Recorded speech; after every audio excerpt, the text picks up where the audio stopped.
बहुत शुक्रिया डॉक्टर अकबर अली साहब, बहुत ही ख़ूबसूरत मकाला। और ज़रा जो आपकी जसारत है वो भी सआदत के साथ थी, और बहुत अच्छा सवाल आपने कायम किया। और ये सवाल भी हमारे सदर और कलीदी ख़तीब तक आएगा। ताबिश इमाम साहब तशरीफ़ ले आए, हम उनका इस्तकबाल करते हैं, और फ़ातिमी साहब उनके पास जाके फ़ज़ल इमाम साहब के लिए ताज़ियती कलमात कह रहे हैं, और ये उनकी मोहब्बत है और शफ़क़त है। ताबिश इमाम साहब प्रोफ़ेसर फ़ज़ल इमाम साहब की तमाम इल्मी अदबी विरासतों के अमीन हैं, और वो इस वक्त तशरीफ़ ले आए हैं। तो ये सवाल ज़ाहिर सी बात है कि हमने लखनऊ के मरसियों में पढ़ा कि उजड़ चुका वो गुलिस्तां, ख़ज़ां हुई वो बहार। जब हम दिल्ली गए तो हमने गालिब के यहाँ देखा कि साहब बुलबुलें मैं चमन में क्या गया,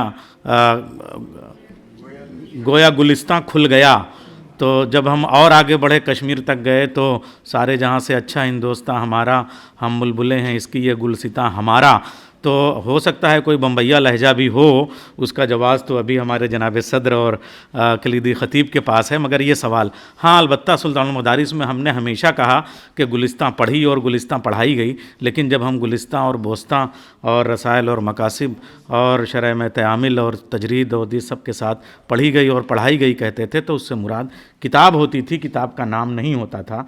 नाम का सवाल अपनी जगह पे कायम है, और सारे दबिस्तानों में हमने पढ़ाई और देखा ही है, लेकिन देखी और पढ़ी के साथ नई गुलिस्तां का ये जवाज़ है, ये क्या बाद में नाम रखा गया, और अगर है तो अब तक क्यों है? कम से कम कैफ़ी एकेडमी के ज़रिए से, खैर ये हमारे बुज़ुर्गों तक की बात है। मैं आपकी उस जुर्रत को सलाम करता हूँ, चूँकि अगर तरक्की पसंद फ़िक्र है तो सवाल कायम होना चाहिए। खैर, अब आइए हम चलते हैं उस कि कैफ़ी आज़मी जो है वो एक सलीक़े का नाम है और एक तहरीक का नाम है।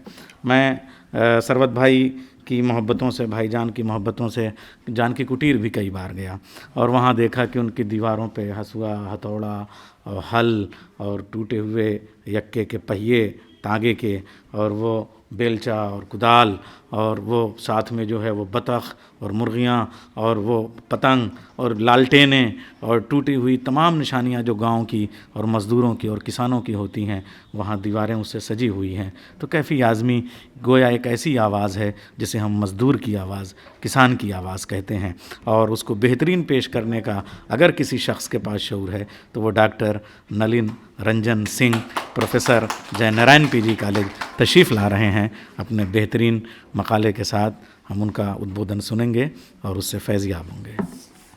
तालियां आप लोग अब बजाइए कि वो आ गए।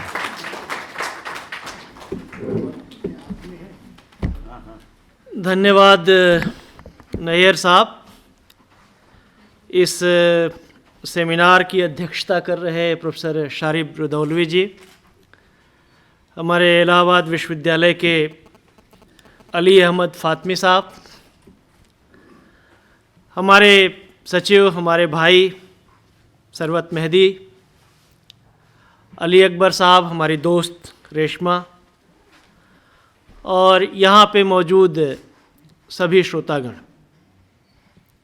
बहुत खुशी की बात है कि नई गुलिस्तां को राजकमल प्रकाशन ने हिंदी में भी प्रकाशित किया है। ये बहुत ज़रूरी था, इसलिए कि कैफ़ी की जो प्रगतिशीलता है, उस प्रगतिशीलता को बाहर तक विस्तार मिले, उसे बड़ा आयाम मिले, इसके लिए बहुत ज़रूरी है कि उर्दू, अंग्रेज़ी और हिंदी सब में ये बात निकल कर के आए। और जब हिंदी में ये किताब 2 खंडों में प्रकाशित हुई और मुझे मिली मेहदी भाई के माध्यम से, हालांकि मैं बीच में बाहर था और हाँ एकदम मौका नहीं था, फिर भी मैंने कहा कि नहीं, मैं ज़रूर पढ़ना चाहूँगा, जितना भी मुझे समय मिल पाएगा मैं उस पर समय दूंगा और अपनी बात ज़रूर रखूँगा। और जब इस नई गुलिस्तां को पढ़ने का मौका मिला, जैसा कि बताया लोगों ने, 1964 से 1972 के बीच का समय है, और ये पूरा 8 साल का जो समय है वो एक तरह से भारतीय राजनीतिक इतिहास को समझने का भी समय है। जो 8 साल का पूरा पीरियड है उसको अगर समझना है तो नेहरू युग के अवसान और इंदिरा की पूरी बुलंदी को भी इसमें समझा जा सकता है इन कालमों को पढ़ करके। और उसको समझने का सबसे शुरुआती मुझे लगता है कि वाकया ये होना चाहिए कि जवाहरलाल नेहरू के निधन के बाद जो एक कॉलम इसमें है कि 27 मई को एक मास्टर जी का क्लास में आना और लड़कों को जवाहरलाल नेहरू की कहानी सुनाना। 27 मई 1964 को आप जानते हैं नेहरू जी की पुण्यतिथि है, और उस कॉलम में मास्टर जिस तरह से सुनाना शुरू करते हैं उसमें वो 1000 साल पहले नेहरू जी हुआ करते थे। ये जो 1000 साल का संदर्भ है वो विस्मृति का संदर्भ है। हमारी स्मृति से चीजों को लुप्त कर देने का जो प्रयास है, जो आज बहुत ज्यादा है, सबसे ज्यादा खतरा हमारी स्मृति पर ही है। उस स्मृति को मिटाने की जो कोशिश है वो नेहरू के उस अवसान के बाद ही शुरू हो गई थी। और एक तरह से नेहरू के जो किताबें हैं, जो दर्शन है, उसको मिट जाने की एक जो सांकेतिक भाषा है वो इस कॉलम में उस मास्टर के माध्यम से काफी व्यक्त करते हैं। दूसरी बात, इस किताब की शैली मुझे बहुत पसंद आई। कैफी गांव के आदमी थे। एकदम मैं उर्दू की नज़मों और गज़लों की बात को एकदम छोड़ दूंगा।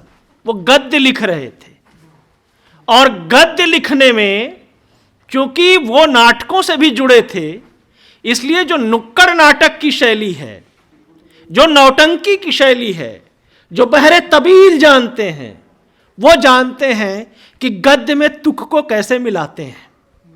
और कैफी ने अपने गद्य में जिस तरह से तुक को मिलाया है वो लोक की ताकत है, वो फोक की ताकत है। और ये ताकत उनको उस आजमगढ़ से मिली, उस लोक से मिली है जहां की अलाव तापते हुए किस्सा गोई होती है, किस्से सुनाए जाते हैं। इसलिए जब कैफी अपना कॉलम लिखते हैं तो अक्सर किसी किस्से से शुरुआत करते हैं। कोई छोटा सा किस्सा उठाते हैं, उस किस्से से शुरू करते हैं और अपनी बात पर आते हैं। और जहां वो खत्म करते हैं अक्सर किसी शेर से या फिर किसी कहावत से या किसी मैसेज से। हमारे यहाँ किस्सा गोई की एक शैली है कि जैसे उनके दिन बहुरे वैसे सबके दिन बहुरे, जैसे उनके दिन लौटे वैसे सबके दिन लौटे। और उसी शैली में वो जो मैसेज है वो आखिर में वो छोड़ जाते हैं। कैफी गांव मिजवा में थे और उनको हर चीज़ से प्यार था। हमारे यहाँ बैरीडीह और दौना के बीच अंजुमन इस्लामिया कॉलेज में वॉलीबॉल का मैच होता था। इन्हीं जाड़े के दिनों में कैफी आया करते थे। और कैफी को मैंने अपनी आजमगढ़ कविता में भी लिखा भी उनके बारे में कि वहीं अक्सर आया करते थे कैफी, ऐसे जैसे कोई सूफी अभी अभी अनल हक से लौ लगा कर लौटा हो। तो कैफी तो पूरे सूफी थे। इसलिए जब आप इन नसरों को, इस गद्य को पढ़ते हैं तो इस गद्य में सबसे ज्यादा अगर वो मध्यकाल में जाते हैं तो कबीर के पास जाते हैं। और कबीर की जो शैली है, जो सूफी शैली है, जायसी की शैली है, उस शैली की तरफ जाते हैं। इसलिए जो चौपाई का तुक है वो इस गद्य में तुक है। इसलिए जो बात वो कहते हैं वो उतरती है। और जब भी कोई बात आप गद्य में कहते हैं तो उसकी ताकत ये होनी चाहिए कि वो आने के बाद उतर जाए।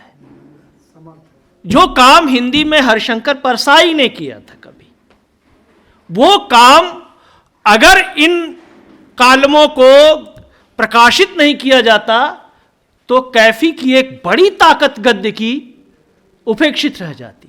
इसलिए मैं बधाई दूंगा कि गद्य में इस ताकत को पब्लिश करके, प्रकाशित करके कैफी की एक बड़ी ताकत को हमारे सामने प्रस्तुत किया गया है। उसके लिए बहुत बहुत धन्यवाद है। और आपको भी धन्यवाद है कि आपने उनके गद्य पर यह कार्यक्रम रखा, कि पढ़ने का मौका मिला। और इसमें बहुत सारी चीजें हैं।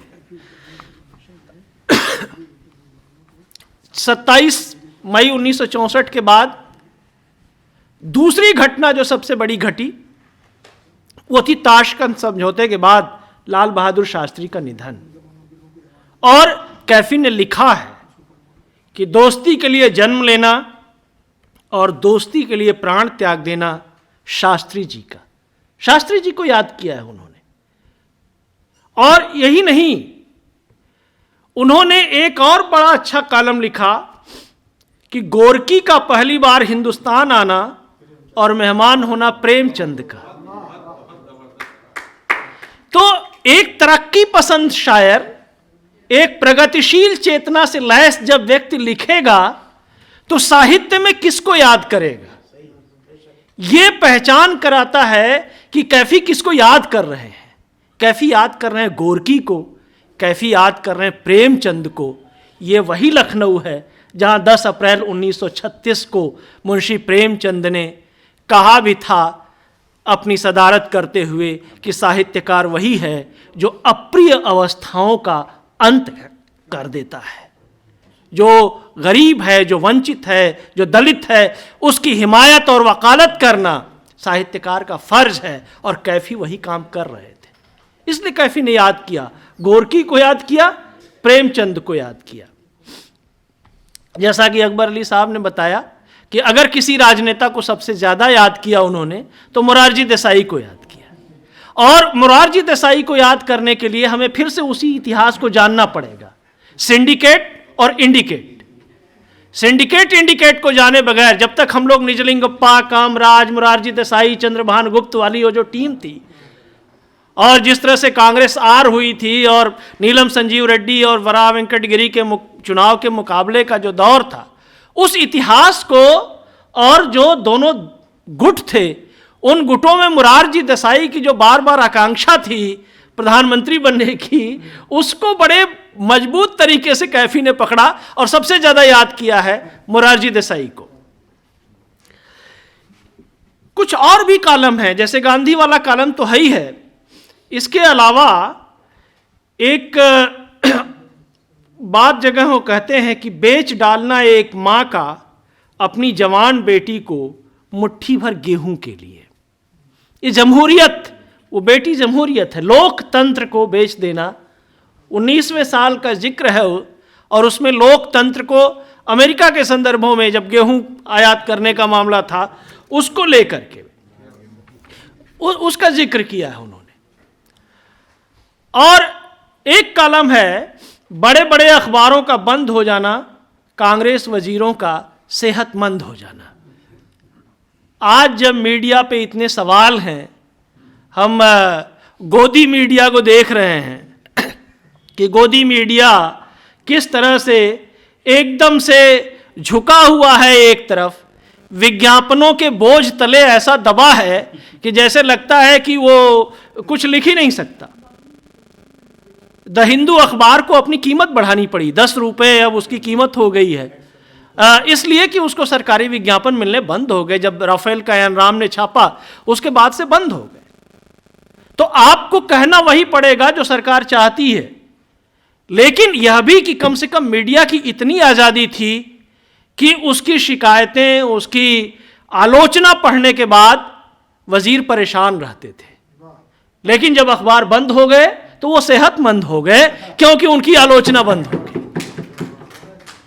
ये इसके अलावा मिर्जा गालिब को बार बार याद किया है उन्होंने।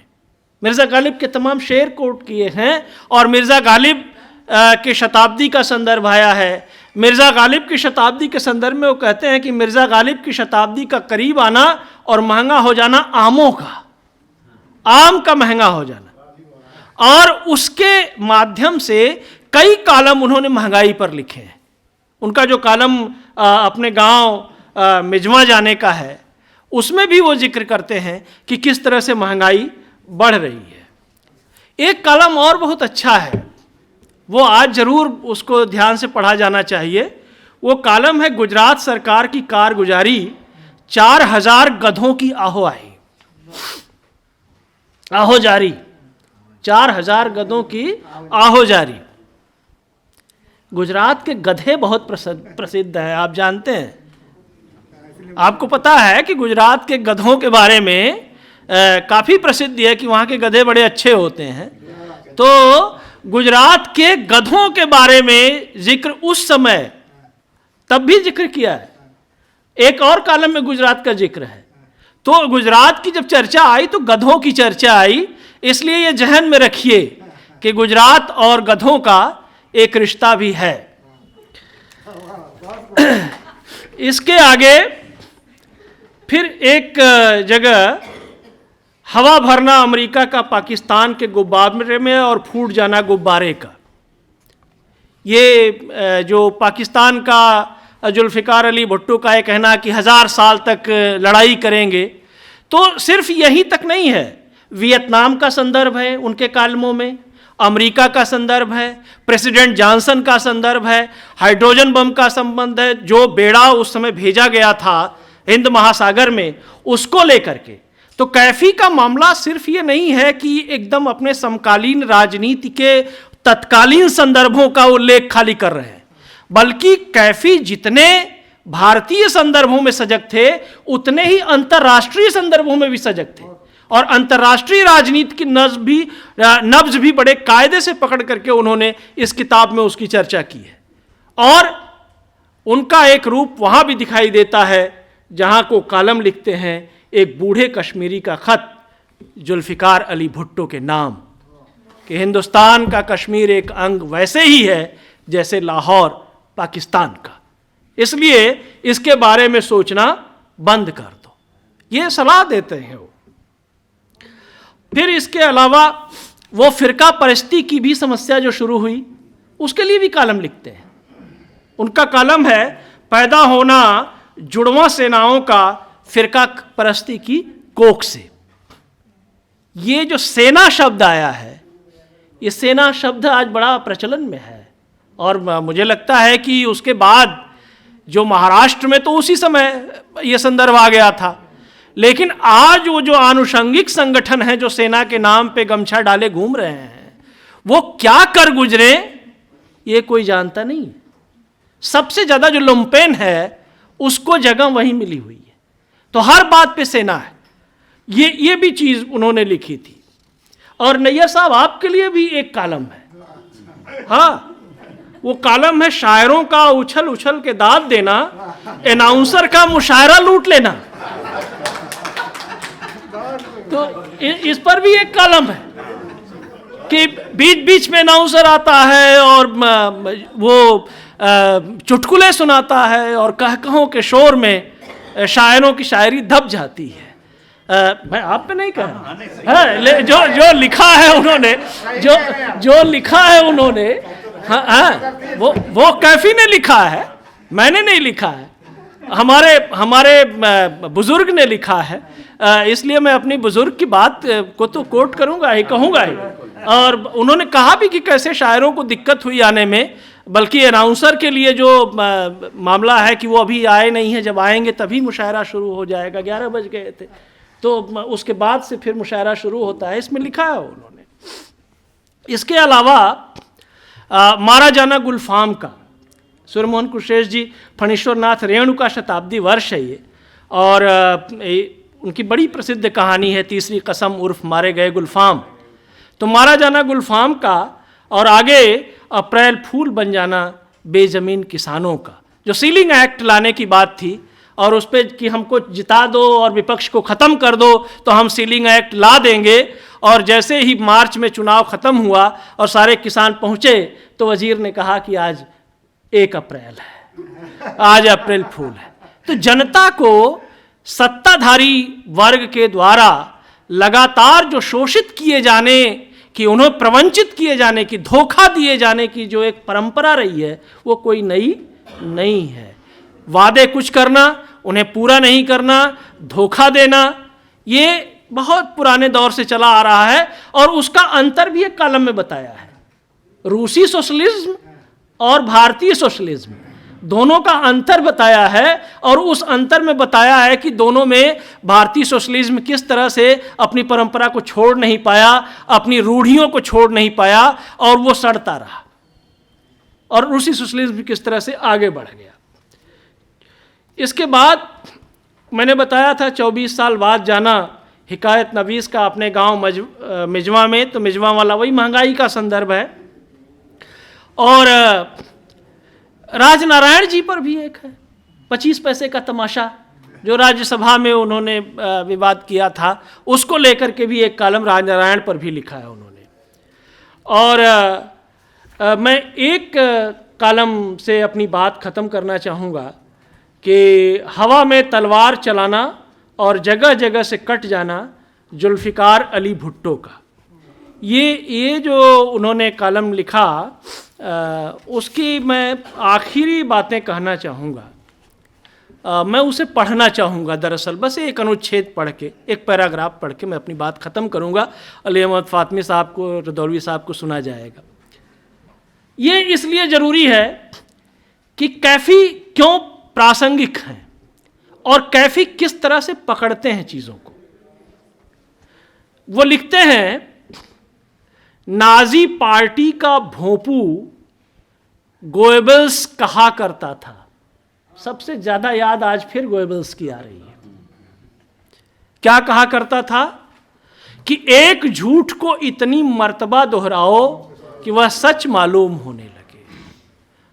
आज झूठ का बोलबाला है, जुमलों का बोलबाला है। उस दौर में गोएबल्स को याद करने की बात, और ये कैफ़ी लिख रहे हैं 72 के पहले, और कहते हैं कि पाकिस्तान की फौजी हुक्मरानों और उनके भोंपू जुल्फ़िकार अली भुट्टो ने झूठ को सच बनाने की, सफ़ेद को सियाह कर दिखाने की पॉलिसी नाजिमों से उड़ाई है या विरसे में पाई है।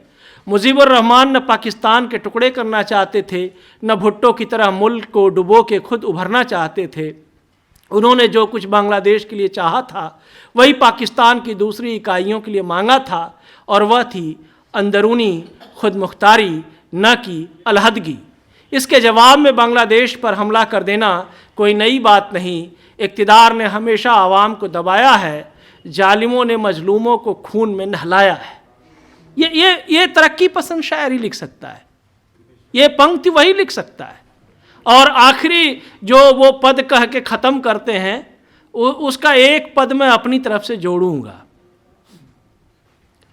कि जुल्म चलता रहा, बकौल शायर, जुल्म चलता रहा, जुल्म हर दौर में नाम अपने बदलता रहा। पहले चंगेज था, फिर वह नादिर बना। पहले चंगेज था, फिर वह नादिर बना, फिर वह हिटलर हुआ। याह्या खान जुल्फ का आखिरी नाम है। मैं कहता हूँ उसमें एक नाम और जोड़िए, डैश डैश डैश। धन्यवाद।